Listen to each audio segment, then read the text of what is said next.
చిన్నప్పటి నుంచి మీ లైఫ్ని జీవించుంటారు. అండ్ మీరు జీవించిన ప్రతిసారి అంటే అవే సిచ్యువేషన్స్ మళ్ళీ మళ్ళీ మన లైఫ్లో రిపీట్ అవుతూ ఉంటాయన్నమాట కొన్నిసార్లు.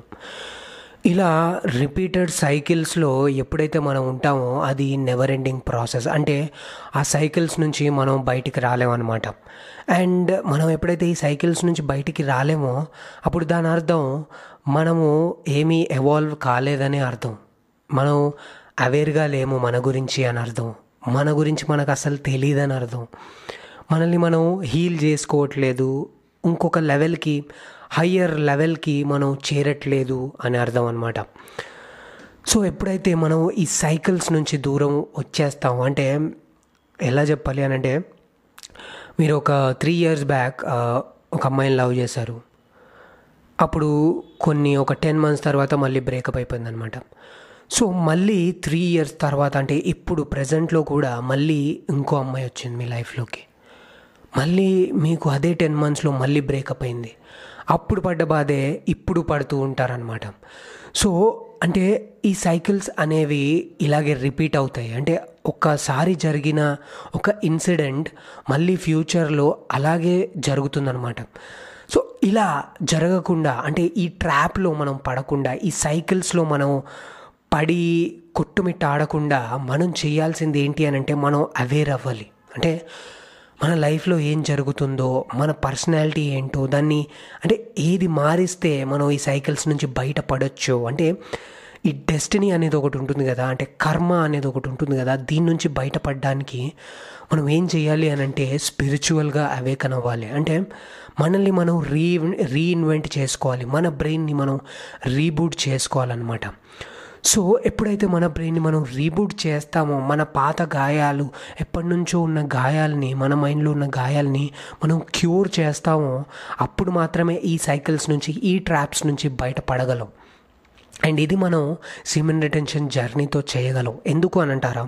ఎందుకంటే మీరు ఎప్పటి నుంచో ఏదో అవ్వాలి అని అనుకుంటున్నారు. అంటే మిమ్మల్ని మీరు వెతుక్కుందామని ఎప్పుడైతే మనం అనుకుంటామో, అంటే మనం ఎప్పుడైతే సెల్ఫ్గా మనల్ని మనం డిస్కవర్ చేస్తామో, డీప్గా మనల్ని అండర్స్టాండ్ చేసుకుంటామో, మనం చేసే బిహేవియర్ దగ్గర నుంచి మనం చేసే పనుల దాకా దేంట్లో మిస్టేక్ అయింది అని చెప్పి ప్రతి దాని గురించి మనం ఎప్పుడైతే అవగాహన తెచ్చుకుంటామో అప్పుడు మనకి ఒక బ్లూ ప్రింట్ అనేది తయారైపోతుందన్నమాట.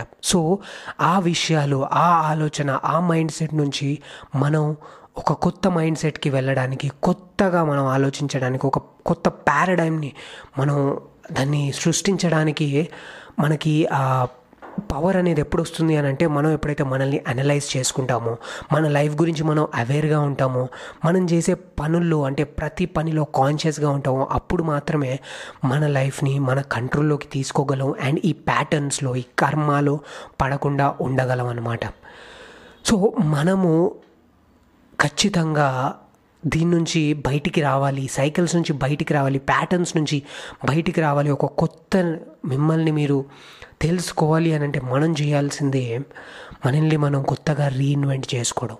అది ఈ సిమెన్ రిటెన్షన్ వల్ల అవుతుందన్నమాట.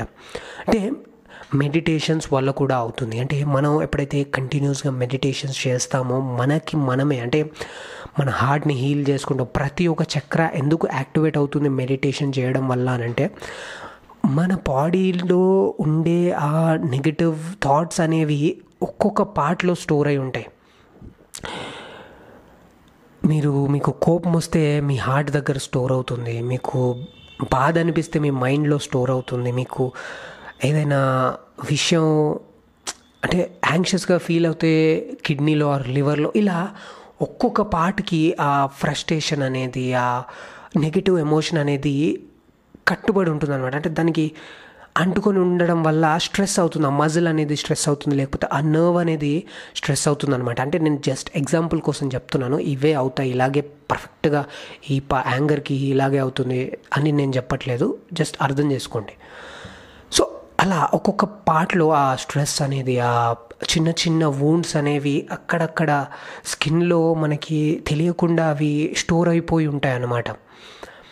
సో దాన్ని మనం క్లియర్ చేయాలి అని అంటే మెడిటేషన్స్ తోటి క్లియర్ ఎలా చేయొచ్చు అని అంటే, మనం ప్రతిసారి మెడిటేషన్ చేసేటప్పుడు ఆక్సిజన్ అనేది తీస్తూ ప్రతి ఒక్క నర్వ్కి, ప్రతి ఒక్క బాడీ పార్ట్కి మనం దాన్ని పంపిస్తాం. అలా పంపించడం వల్ల ఏం జరుగుతుంది అని అంటే, అక్కడికి వెళ్ళాల్సిన ఆక్సిజన్ వెళ్ళి బ్లడ్ అనేది కరెక్ట్గా సప్లై అయ్యి ఆ నర్వ్ అనేది కరెక్ట్గా పనిచేస్తుంది అనమాట, మళ్ళీ పనిచేయడం స్టార్ట్ అవుతుంది.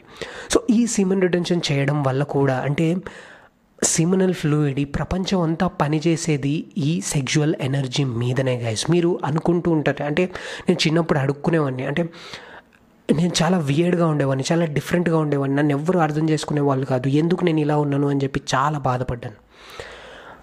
బాధలోంచి దాని తర్వాత నేను ఎవరిని అనే ప్రశ్న నాకు నేను చాలాసార్లు వేసుకున్నాను. అప్పుడు నాకు మెడిటేషన్స్ అనేవి అలవాటు అయ్యాయి అనమాట. అప్పుడు నేను ఎప్పుడైతే మెడిటేషన్స్ చేశానో అప్పుడు డీప్గా నన్ను నేను అర్థం చేసుకోవడం మొదలుపెట్టాను. అప్పుడు నాకు అర్థమైంది ఏంటి అని అంటే, మనం వచ్చింది ఎక్కడి నుంచో కాదు guys. That white substance, that aura, that is nothing but a ovum.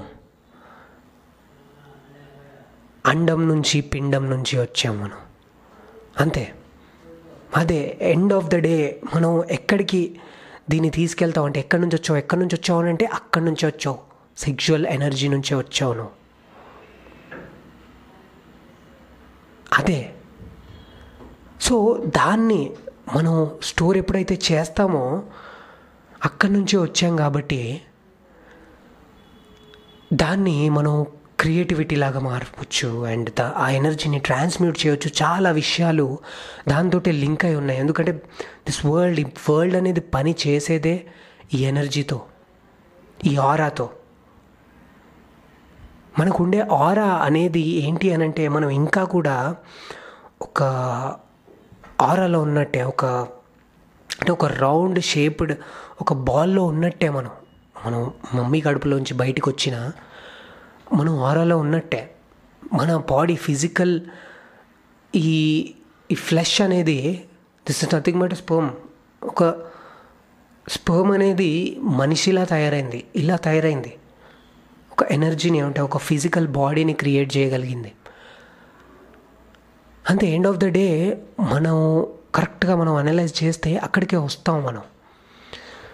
So దీన్ని ఎప్పుడైతే మనం తెలుసుకుంటామో, అండ్ సీమన్ రిటెన్షన్ చేయడం కూడా ఎందుకు ఇంపార్టెంట్ అని అంటే దీనివల్లే. ఎందుకంటే మనం ఏంటో తెలుస్తుంది. ఆ లైట్, ఆ ఎనర్జీ, ఆ నథింగ్లోకి మనం వెళ్ళగలం అనమాట. ఎందుకంటే మనం ఎప్పుడైతే మన బ్రెయిన్ ఎప్పుడైతే నథింగ్లోకి తీసుకెళ్ళగలమో అప్పుడే సంథింగ్ అనేది క్రియేట్ అవుతుంది. నువ్వు ఎప్పుడైతే డీప్గా జీరోకి మనం ఎప్పుడైతే వెళ్తామో అప్పుడు నీకు అర్థమవుతుంది ఉంది జీరోనే, ఈ జీరో నుంచి మళ్ళీ ఏదో ఇంకొకటి క్రియేట్ చేయాలి అని చెప్పి. అంటే you are creating your own realities. మనల్ని మనం మన రియాలిటీస్ని క్రియేట్ చేసుకుంటున్నాం. సో ఎప్పుడో చిన్నప్పుడు నువ్వు క్రియేట్ చేసుకున్న నీ మైండ్లో వేరే వాళ్ళు క్రియేట్ చేసిన, వేరే వాళ్ళు ఇంజెక్ట్ చేసిన ఆ ఇన్సెక్యూరిటీస్ని, వాళ్ళ బాధల్ని, వాళ్ళు నీలో చూసిన తప్పుల్ని, అంటే వాళ్ళలో చూసుకున్న తప్పులు నీ మీద రిఫ్లెక్ట్ చేసిన ఆ విషయాల్ని పట్టుకొని నువ్వు ఇన్సెక్యూర్గా ఫీల్ అయ్యి నువ్వు అదే ప్యాటర్న్స్లో ఎప్పుడైతే బతుకుతావో అప్పుడు నువ్వు లైఫ్లో ముందుకెళ్ళలేవు. అదే ప్యాటర్న్స్లో పడిపోతూ ఉంటావు. లైఫ్ ఎప్పుడూ అదే రకంగా రివాల్వ్ అవుతూ ఉంటుంది. దీని నుంచి మనం బయటికి రావాలి, ఈ ప్యాటర్న్స్ని బ్రేక్ చేయాలి, ఒక కొత్త న్యూ ప్యాటర్న్ని నువ్వు కనుక్కోవాలి. లేకపోతే ప్యాటర్న్స్ అన్నిటినీ అది చేసేసి కొత్త రియాలిటీని నువ్వు ఫామ్ చేయాలి అని అంటే వీటన్నిటిని బ్రేక్ చేయాలి. వీటన్నిటిని బ్రేక్ చేస్తే నేను ఒక కొత్త రియాలిటీని ఫామ్ చేయగలవు. ఆ రియాలిటీని ఫామ్ చేయాలి అని అంటే నువ్వేం చేయాలి అని అంటే నథింగ్లోకి వెళ్ళాలి. You need to go to deepest, నీ డీపెస్ట్ అండర్స్టాండింగ్, నిన్ను నువ్వు అర్థం చేసుకోవాలి అంత డీప్గా. ఎప్పుడైతే నువ్వు డీప్గా వెళ్తావో నీకు అక్కడ శూన్యం ఉంటుంది. కానీ ఆ శూన్యం నుంచి నువ్వు మళ్ళీ ఒక విత్తనాన్ని నాటొచ్చు. ఆ విత్తనం వృక్షంలా అవ్వచ్చు. నువ్వు అనుకున్న వృక్షం, నువ్వు అనుకున్న విత్తనం, దాన్ని నాటాలి అని అంటే ఈ సైకిల్స్ని మనం బ్రేక్ చేయాలి. అది మనం సీమన్ రిటెన్షన్ చేస్తూ ఈ జర్నీలో ఉన్న కొద్దీ మీకు తెలియకుండానే ఒక కొత్త రియాలిటీని, అంటే ఈ కర్మ నుంచి నువ్వు బయటకు వచ్చేస్తావు. అంటే గుడ్ కర్మలోకి నువ్వు వెళ్తావు. సో నువ్వు చేసే పనుల్లో ప్రతి పనిలో మీనింగ్ అనేది ఉండాలి అని అంటే, ఒక గుడ్ లైఫ్ని నువ్వు జీవించాలి అని అంటే need to create new reality. దాంట్లో అంతా పాజిటివిటీ ఉండాలి. నెగిటివ్ విషయాలు జరగవచ్చు కొన్నిసార్లు, అవి నీ చేతిలో ఉండవు, కానీ దానికి నువ్వు ఎలా రియాక్ట్ అవుతున్నావు అనేదే ఇంపార్టెంట్ గైస్.